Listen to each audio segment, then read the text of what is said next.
Shots fired on a recent podcast appearance. Karl-Anthony Towns didn't hold back, and he let us know exactly how he felt about his time in Minnesota. He also addressed his role once Mitchell Robinson comes back. We're going to break down all of these latest reports today. If you're not already subscribed to the channel, please go ahead and hit that subscribe button and have notifications turned on so anytime we drop new content, you get notified. And now, let's get started. Karl-Anthony Towns shades the Timberwolves. Cat is in the midst of one of the best seasons of his entire career, and the Knicks absolutely love it. This is exactly what they hoped for after making a blockbuster trade like that. With the Knicks, Karl-Anthony Towns looks unlocked. And recently, on a podcast appearance that he did for Bleacher Report, he explained the main difference in playing in New York and playing with Minnesota. Here's what he had to say. According to Towns, I was a boy then. I'm a man now. Karl-Anthony Towns on how he's grown over the years. I don't know about you guys, but this sounds like a shot to me. And here's why. He's now a man, basically in his first year with the New York Knicks. But before that, he wasn't a man. Was he not allowed to be a man? Was he told to be a boy? Was he told to be soft and not play that aggressively inside, not drive and settle for the three? I don't know. But when you make comments like I was a boy then and I'm a man now, and we got to remember, Karl-Anthony Towns spent his entire career in Minnesota, 9 years. So you're telling me he was a boy then for 9 years. He didn't turn into a man until he joined the Knicks? I don't know, man. For me, if somebody said that about me for my time in a certain organization, I would think that's somebody throwing shade at me. That's shots fired. And you know what? Maybe he is shooting some shots, and maybe with good reason as well. The Timberwolves were so close to reaching the NBA Finals last year. Instead of running it back, they blew it all up. They traded Towns to the New York Knicks, and they got Julius Randle, a first-round pick, and Dante DiVincenzo. That's what they settled on. And right now, the Timberwolves don't look like they used to look last year. They look like a worse team. The Knicks, on the other hand, look like they have, well, actually, it doesn't look like they have. They do have the best offense in the entire NBA. Now, you can pick on our defense as much as you want to. The best thing about the Knicks is we are getting healthier and we are starting to get more defensive-minded players back.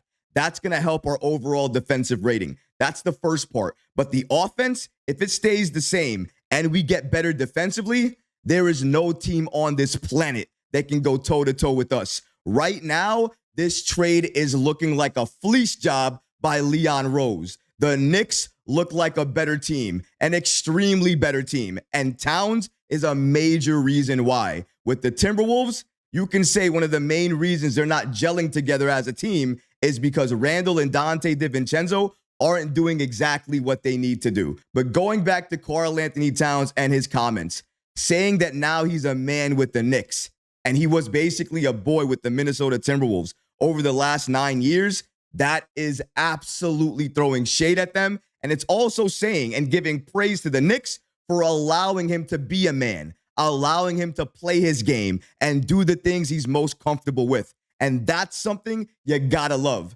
Something else that the Knicks allowed Karl-Anthony Towns to do was play the 5 position again, a position that he really does like to play and he does like to dominate. But we also have to be honest here. Even though he can dominate offensively playing the 5, defensively, he's not that great. How do you fix that? Enter Mitchell Robinson, enter Precious Achiuwa. On that same podcast for Bleacher Report, he actually said the following about his role once Mitchell Robinson comes back. And after hearing this, it got me even more hype and more hopeful. Roll it. I hope it's not a controversial question. What do you prefer to play, the 5 or the 4 position? I know your ability to shoot and your ability to post up, but do you have a preference? You know what? Honestly, I've played now both in my career. I just really want to play whatever the team needs me to play to win. Yes.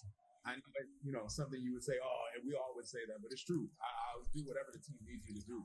I've shown in my career I'll sacrifice and do whatever it takes for our team to win. And I'll taking the same approach here in New York. I mean, because I asked you that because now, I mean, I think that just makes your team better. When now you have Precious coming in, when you get Mitchell Robinson back, you have now a team that can give you different looks. You could play the big where you play 4, you could play 5, and I'm just curious if you had a preference. You know what? Nah. I mean, just when you play with, in Minnesota, it was a different system. It was a different role. Right. I wanted to be a superstar in my role, and then here in New York, I have a different role, and I have to be a superstar in my role. So, I just want to be the best I could be for this team. And if Mitchell's at the 5 and I'm at the 4, I want to be a superstar in that role. And if I'm at the 5, Precious is at the 4, I want to be a superstar in that role. I want to be the best I could be. Like I said, I've tried to amplify my teammates my whole entire career, and I just wanted to take that approach here in New York. Nothing wrong with that. I want to be a superstar in my role. I want to do whatever it takes to win. That's what Karl-Anthony Towns said. That's what your all-star said. That's what your superstar said. That being said by Karl-Anthony Towns gives so much confidence to the rest of the Knicks. So much confidence to Mitchell Robinson once he returns, because Towns can be effective at the 4. We've seen that. He can be effective at the 5. We've clearly seen that. And if Mitchell Robinson wants to come in and in certain lineups, he's playing the 5 and Karl-Anthony Towns is playing the 4, he's okay with that. Robinson's okay with that. And clearly, the Knicks are okay with that. That is endgame. That's what they want to do. That's what they've wanted to do since the beginning of the season. They remember seeing Rudy and Towns and how that looked like, and they had a lot of success with it. They probably think running it with Mitchell Robinson and Karl-Anthony Towns to a lesser degree, maybe you're not starting it, but during the course of the game, you're playing that lineup if and when necessary. I think that's exactly what the Knicks are going to do if they need some stops, but also need to keep that offense flowing. With Towns at the 4, your offense is always going to be at a very elite level. And then you have Mitchell Robinson manning down the paint, making sure penetrators do not want to go inside. He's rebounding, he's blocking shots, and he's making sure the game is easier for everybody. Second chance opportunities. Karl-Anthony Towns has no fear now of trying to take that 3 ball and missing, because who's down low? Mitchell Robinson. He can drive, and even if he misses, who's down low? Mitchell Robinson. Robinson right now will have a crucial role with this team once he returns, just because of how bad our defense is. It's something that we have to talk about. Interior defense, transition defense, and perimeter defense. All 3 at every level is a problem right now for New York. Even taking away one of those problems is a huge improvement. Right now, we can't stop anybody inside. You need evidence of that? Look at the Detroit Pistons game, what Cade Cunningham and Jaden Ivey were doing to us, what Jalen Duren was doing to us. Look at the Toronto Raptors game, what Scotty Barnes was doing to us, what RJ Barrett was doing to us. Absolutely unacceptable. We are a championship caliber team. We have the talent on this team to be considered a championship roster. And that's how we're playing defense, like we don't care, like we don't know how to play defense late on rotations and switches.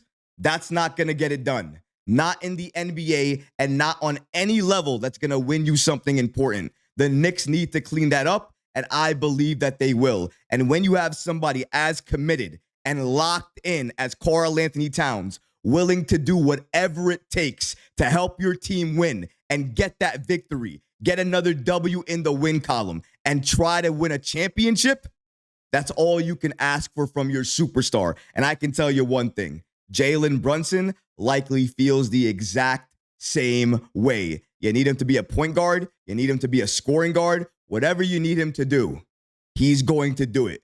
He showed you that over the last few weeks. Same thing for Karl-Anthony Towns. It's never about their numbers, not individually. It's about the team, our success, and our winning.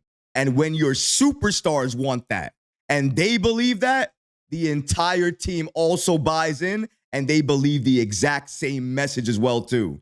For me, I believe in this Knicks team more than any other team before, because this team looks as bought in as any other team beforehand, and you gotta love that.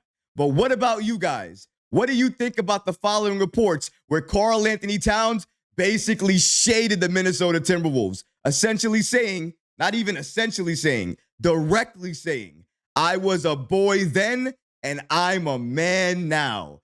Let me know how you feel about those comments below, guys, because honestly, I would love to hear from you. But that's going to do it for this episode. I hope you enjoyed it. And if you did, go ahead and smash that like button, leave a comment below. And of course, guys, please subscribe to the channel. Until next time, Knicks fans, take care of yourself, your families, and each other. Peace and love.